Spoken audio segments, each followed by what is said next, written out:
आकाशवाणी रांची से प्रस्तुत है प्रादेशिक समाचार।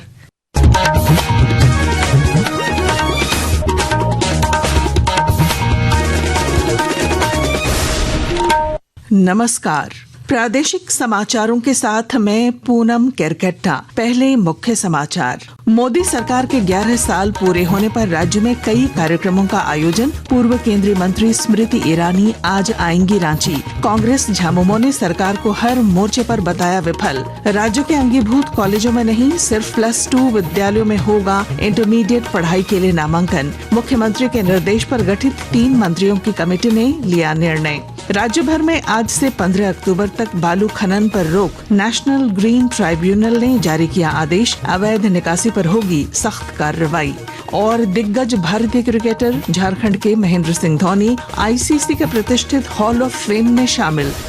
और अब समाचार विस्तार से। केंद्र में मोदी सरकार के 11 साल पूरे होने पर राज्य भर में कई कार्यक्रमों का आयोजन किया जा रहा है। इस सिलसिले में आज पूर्व केंद्रीय मंत्री स्मृति ईरानी रांची आएंगी। स्मृति ईरानी प्रदेश भाजपा कार्यालय में आयोजित प्रदर्शनी का उद्घाटन करेंगी और मोदी सरकार के 11 साल की उपलब्धियों की जानकारी देंगी। इससे पहले कल रांची में विशेष सांस्कृतिक कार्यक्रम का आयोजन किया गया। इस मौके पर भाजपा के राज्यसभा सदस्य दीपक प्रकाश ने कहा कि इन 11 वर्षों में देश की बड़ी आबादी गरीबी से बाहर निकली है।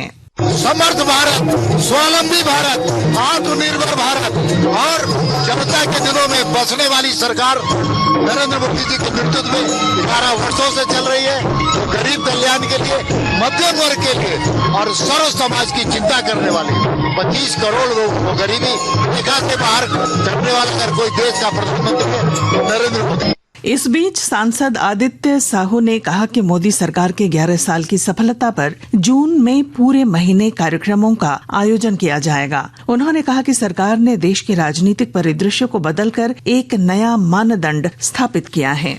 इन 11 वर्षों में जिन आवश्यकताओं से, जिन अभावों से, जिन कठिनाइयों से जो लोग जूझते थे, बीमारी में इलाज नहीं करा पाता थे पैसा के अभाव में, गांव का किसान पैसे के अभाव में बीज नहीं लगा पाता था, लोग कच्चे मकान में रहते थे, सड़क की सुविधा नहीं थी और बिजली जो 18,000 गाँव में 2014 तक नहीं पहुंची थी, वैसे सारे गाँव में बिजली पहुंचाने का काम किया। 5 लाख रुपए तक का पैसा देने का काम किया। इलाज कराने के लिए किसानों को प्रत्येक 2 महीना में 2,000 रुपया देने का काम किया। इधर कांग्रेस ने मोदी सरकार के 11 साल के कार्यकाल को पूरी तरह से विफल बताया है। पार्टी के प्रदेश मीडिया प्रभारी राकेश सिन्हा ने कहा कि भाजपा के पास गिनवाने के लिए कोई बड़ी उपलब्धि नहीं है। झामुमो ने भी मोदी सरकार को हर मोर्चे पर विफल बताया है। पार्टी के प्रवक्ता मनोज पांडे ने कहा है कि महंगाई से लेकर कूटनीतिक मोर्चे तक यह सरकार असफल रही है। हर मामले में विफल। महंगाई चरम पर, इनके उद्योगपति मित्र लाभान्वित हो रहे हैं। कई एक देश छोड़ के जा चुके, कई एक जाने की तैयारी में होंगे। सिर्फ उद्योगपति मित्रों के लिए काम हुआ। किसान बेहाल है। स्मार्ट सिटी क्या हुआ? विदेशी कर्ज 3 गुना ज्यादा बढ़ गया 2014 से, अगर अभी तक तुलना करें तो।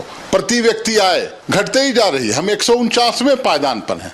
देश में पिछले 1 दशक के दौरान सेवा, सुशासन और गरीब कल्याण नीतियों के तहत उल्लेखनीय प्रगति हुई है। आकाशवाणी समाचार पिछले 11 वर्षों में प्रमुख क्षेत्रों में सरकार के प्रयासों और उपलब्धियों पर विशेष फीचर प्रसारित कर रहा है। इस कड़ी में आज हम पर्यावरण संरक्षण पर ध्यान देते हुए विकास प्रयासों का उल्लेख कर रहे हैं। पिछले दशक में भारत ने एक ऐसा विकास मॉडल अपनाया है जो पर्यावरण संरक्षण को समावेशी विकास के साथ जोड़ता है। नदियों को पुनर्जीवित करने से लेकर पारिस्थितिकी तंत्र को बहाल करने और हरित बुनियादी ढांचा बनाने तक देश ने एक मजबूत प्रतिबद्धता का प्रदर्शन किया है। नमामि गंगे मिशन दुनिया के सबसे बड़े नदी कायाकल्प कार्यक्रमों में से एक है। इसने जल की गुणवत्ता में सुधार किया है, जैव विविधता को बढ़ाया है और गंगा के पुनरुद्धार में स्थानीय भागीदारी को प्रोत्साहित किया है। इसके साथ ही स्वच्छ भारत मिशन और गोबर्धन योजना ने विशेष रूप से ग्रामीण क्षेत्रों में स्वच्छता और अपशिष्ट प्रबंधन को बदल दिया है। गोबर्धन योजना जैविक कचरे को बायोगैस और खाद में बदलने को बढ़ावा देती है, जो स्वच्छता और ऊर्जा आत्मनिर्भरता दोनों का समर्थन करती है। एक पेड़ माँ के नाम जैसे अभियानों ने नागरिकों को पर्यावरणीय कार्रवाई के लिए प्रेरित किया है। देश भर में 142 करोड़ करोड़ से अधिक पेड़ लगाए गए हैं जो कार्बन अवशोषण और पारिस्थितिक बहाली में योगदान करते हैं। भारत ने वन्य जीव संरक्षण में भी महत्वपूर्ण प्रगति की है। विकसित भारत का अमृतकाल, सेवा, सुशासन, गरीब कल्याण के 11 साल। इधर रांची के सांसद और रक्षा राज्य मंत्री संजय सेठ आज एक दिवसीय दौरे पर शिमला में रहेंगे। शिमला में श्री सेठ मोदी सरकार के 11 साल की उपलब्धियों से लोगों को अवगत कराएंगे। वे कई अन्य कार्यक्रमों में भी शामिल होंगे। केंद्र सरकार ने निर्णय लिया है कि मोदी सरकार के 11 साल की नीतियों और विकास की गाथा से पूरे देश को अवगत कराया जाएगा। आकाशवाणी के ताजा तरीन समाचारों के लिए आप हमारी वेबसाइट news.on.air.gov.in पर लॉग ऑन कर सकते हैं। ताजा समाचार x handle @AIR News Alerts और Facebook page all India radio news पर भी उपलब्ध है। आप प्रादेशिक समाचार एकांश के एक्स हैंडल @AIR News_Ranchi और Facebook page Akashvani news Ranchi, Instagram page तथा YouTube channel AIR News Ranchi पर भी हमारे बुलेटिन सुन सकते हैं। प्रादेशिक समाचार आप आकाशवाणी रांची से सुन रहे हैं।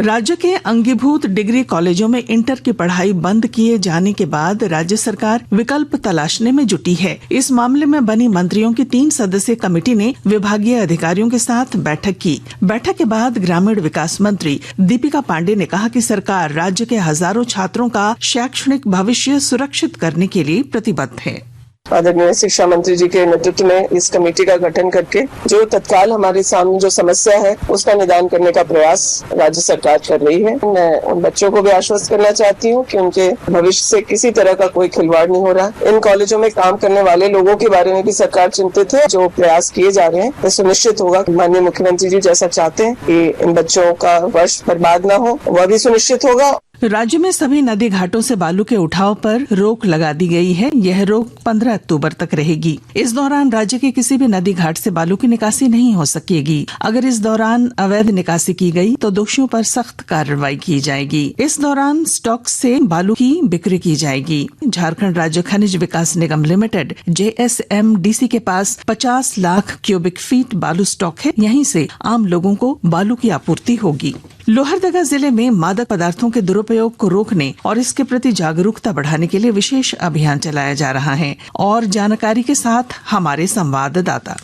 लोहरदगा जिला में मादक पदार्थों के दुरुपयोग को रोकने व इसके प्रति जागरूकता बढ़ाने के उद्देश्य से विशेष जागरूकता अभियान चलाया जा रहा है। आज 10 जून से 26 जून तक लोहरदगा जिला में जागरूकता अभियान चलाया जाएगा। निषिद्ध मादक पदार्थों के दुरुपयोग को रोकने एवं इसके प्रति जागरूकता बढ़ाने के लिए विभिन्न प्रखंडों में भी विशेष कार्यक्रमों का आयोजन किया जा रहा है। इसके तहत लोहरदगा प्रखंड में 12 जून को, भंडरा प्रखंड में 13 जून को, कुड़ू में 14 जून को, 16 जून को कैरो में, सेन्हा में 18 जून को एवं पेशरार में 19 जून को विशेष कार्यक्रम आयोजित किए जाएंगे। गोपी कृष्ण कुंवर, आकाशवाणी समाचार, लोहरदगा। मौसम विभाग ने आज रांची, लोहरदगा और सिंहभूम समेत मध्य और दक्षिणी हिस्सों में तेज हवा के साथ बारिश की संभावना व्यक्त की है। इसे लेकर विभाग ने अलर्ट जारी किया है। दिग्गज भारतीय क्रिकेटर महेंद्र सिंह धोनी को अंतर्राष्ट्रीय क्रिकेट परिषद ICC के प्रतिष्ठित हॉल ऑफ फेम में शामिल किया गया है। महेंद्र सिंह धोनी इस वर्ष ये सम्मान पाने वाले 7 क्रिकेटरों में शामिल हैं। झारखंड के रहने वाले धोनी यह सम्मान पाने वाले 11वें भारतीय हैं। और अब अंत में अखबारों की सुर्खियां। रांची से प्रकाशित सभी प्रमुख अखबारों ने धोनी के हॉल ऑफ फेम में शामिल होने और इंटर में नामांकन को लेकर गठित 3 मंत्रियों की कमेटी की बैठक को पहले पन्ने पर जगह दी है। दैनिक भास्कर ने लिखा है, कांके के चामा, बुकरू और नगड़ी मौजा की जमीन की रजिस्ट्री म्यूटेशन पर रोक। हिंदुस्तान ने JP नड्डा के हवाले से लिखा, प्रधानमंत्री ने सियासत की संस्कृति बदली। दैनिक जागरण की सुर्खी है, जन मन से मोदी करेंगे 11 साल के सुशासन की परख। प्रभात खबर के शब्द हैं, सिमडेगा के चर्च में लूटपाट, 3 पादरियों को लाठी से पीटा, घायल। और अब अंत में मुख्य समाचार। मोदी सरकार के 11 साल पूरे होने पर राज्य में कई कार्यक्रमों का आयोजन। पूर्व केंद्रीय मंत्री स्मृति ईरानी आज आएंगी रांची। कांग्रेस झामुमो ने सरकार को हर मोर्चे पर बताया विफल। राज्य के अंगीभूत कॉलेजों में नहीं, सिर्फ +2 विद्यालयों में होगा इंटरमीडिएट पढ़ाई के लिए नामांकन। मुख्यमंत्री के निर्देश पर गठित 3 मंत्रियों की कमेटी ने लिया निर्णय। राज्य भर में आज से 15 अक्टूबर तक बालू खनन पर रोक। नेशनल ग्रीन ट्राइब्यूनल ने जारी किया आदेश। अवैध निकासी पर होगी सख्त कार्रवाई। और दिग्गज भारतीय क्रिकेटर झारखंड के महेंद्र सिंह धोनी आईसीसी के प्रतिष्ठित हॉल ऑफ फेम में शामिल। और इसके साथ ही आकाशवाणी रांची से प्रादेशिक समाचार का ये बुलेटिन समाप्त हुआ। अगला प्रादेशिक मुख्य समाचार 10 बजे प्रसारित किया जाएगा। नमस्कार।